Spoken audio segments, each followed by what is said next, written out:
Is the fix in with the Trump trial?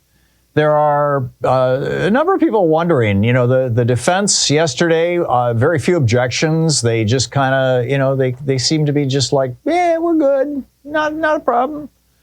And some folks are wondering, they're keeping a close eye on the jury, right? And you can tell a lot, actually, by watching members of a jury as things happen. You can, involuntary expressions on people's faces. And when Michael Cohen scores a point against Trump, some people smile and some people frown, right? It could be as simple as that. Or it could be something far more complex. Has Donald Trump learned, have his attorneys learned, and have these members of Congress who are showing up to support him learned that at least one member of the jury has already informed them, essentially, or it's at least clear to them that at least one member of the jury is going to hang the jury, is on their side. Because, members of Congress were not showing up until 2 days ago. And then all of a sudden, it's like, hey, this is the hottest, ticket in town, and Tommy Tuberville and Mike Johnson and J.D. Vance. And, let's next, Thursday, tomorrow, it'll probably be, Marjorie Taylor Greene. Is that because they believe that they know that Donald Trump is going to be, if not acquitted, at least the jury will be hung, and then therefore this trial will not, be repeated before the election? Is that what's going on? Inquiring minds want to know. I don't know. I'm seeing a lot of speculation about this, though, on social media. Thought I'd share it with you. Speaking of J.D. Vance and Mike Johnson and Doug Burgum and all these guys who showed up yesterday, and they're all wearing blue suits with red ties, although Trump wasn't wearing a red tie yesterday. It was like a fan club. It was like a cult. It's, yes, let's all dress like the guru, right?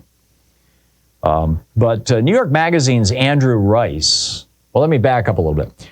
There is this gag order that says that Trump may not make public statements and may not induce others to make public statements that attack the jury, the witnesses, or any member of the court except for the judge, and any family member of anybody, including the judge's daughter, who works for an organization that raises money for Democrats. And yet that's exactly what every single one of these people did. J.D. Vance goes out, Mike Johnson goes out, Tommy Tuberville goes out, and then Tuberville goes on Fox News last night and says, yeah, I did that to break the gag order. Well, that's a crime. If Donald Trump had anything to do with that, that's a crime. And this is where it gets wild. New York Magazine's Andrew Rice. Now, this is a guy who's a real reporter. He's not just going to throw some BS out there to get in the news or get a headline or something just, because, hey, his 15 minutes of fame. This guy is a real reporter. He reports for New York Magazine, and he got a seat, and he was sitting right behind Trump. Front row seat. And he could look over Trump's shoulder and read what Trump was writing. And what Trump was doing was, quote, rewriting and editing lines that would be spoken by the handful of notable guests who made the pilgrimage to the court. This is his quote. This is what he said on MSNBC last night on Alex Wagner's program. He said, I could actually look over Trump's shoulder and see what he was reading. And he's reading the quotes that these individuals and going through and making notations with a pen on the paper. While testimony was going on, while Michael Cohen was testifying against him, he was actually going through and annotating and editing the quotes that these people were giving. That's a crime. That's a major crime. It's conspiracy to violate a court order, a gag order. That goes beyond just criminal contempt.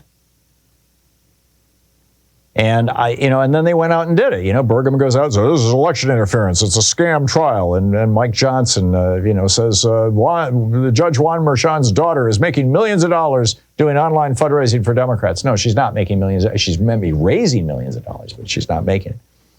But, hey, Mike Johnson, lies, they kind of go together a lot.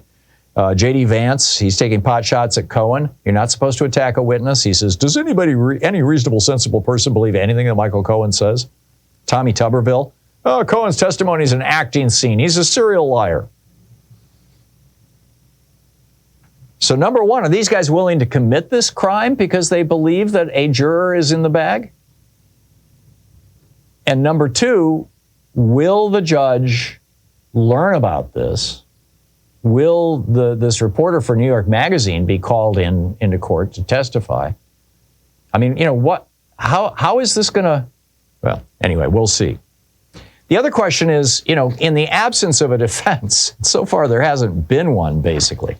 I mean, so far, basically, it seems like Trump's defense is to say, this is what his lawyers would say. He never slept with Stormy Daniels or Karen McDougal. It's all a lie. Michael Cohen paid her the $130,000 out of the goodness of his heart, just because he's a good man and he loved Donald Trump. And so he went and he got a second mortgage on his home, and he gave that money to Stormy Daniels. And when he was illegally reimbursed, it wasn't actually a reimbursement.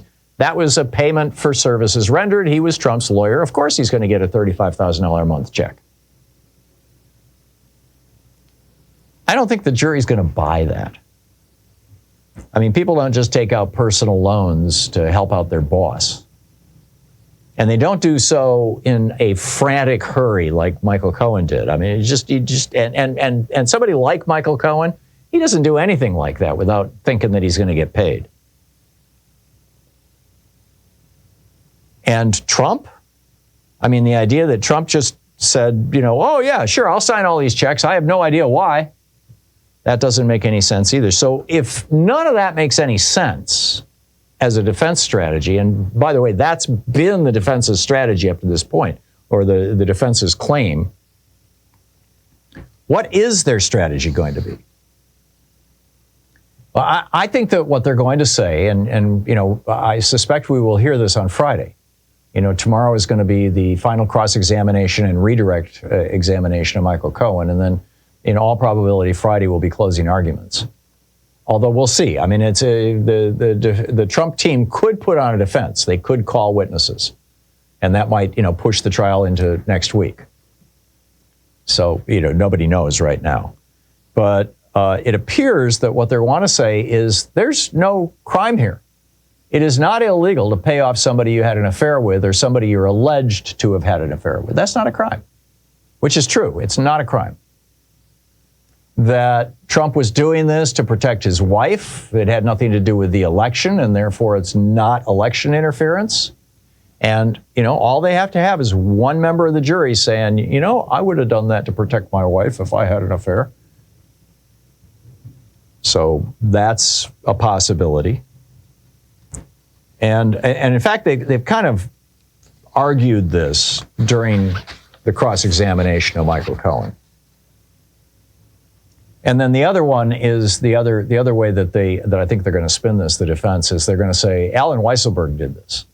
To the extent that there's a crime here, the guy who committed this crime is in Rikers right now for this crime or for things associated with this crime. Alan Weisselberg is the criminal here, not us, not Donald Trump. And, so you all should just go home. I mean, Trump didn't tell McConaughey to write the checks. Weisselberg did, right? So we'll see. But that's what I'm expecting to see, and that's how I'm expecting to see it play out. By the way, when Donald Trump was asked about his surrogates showing up in court, he said, and I quote, "I do have a lot of surrogates, and they're speaking very beautifully. They came from all over, and they think this is the biggest scam they've ever seen." But this is from the judge's gag order, directing others to make public statements about known or reasonably foreseeable witnesses or any juror in this criminal proceeding is a violation of this gag order. So we'll see where this plays out and how this plays out. The other thing I wanted to discuss with you is this debate. Well, I'll lay out, exactly the scenario that Joe Biden has said and that Trump apparently has agreed to.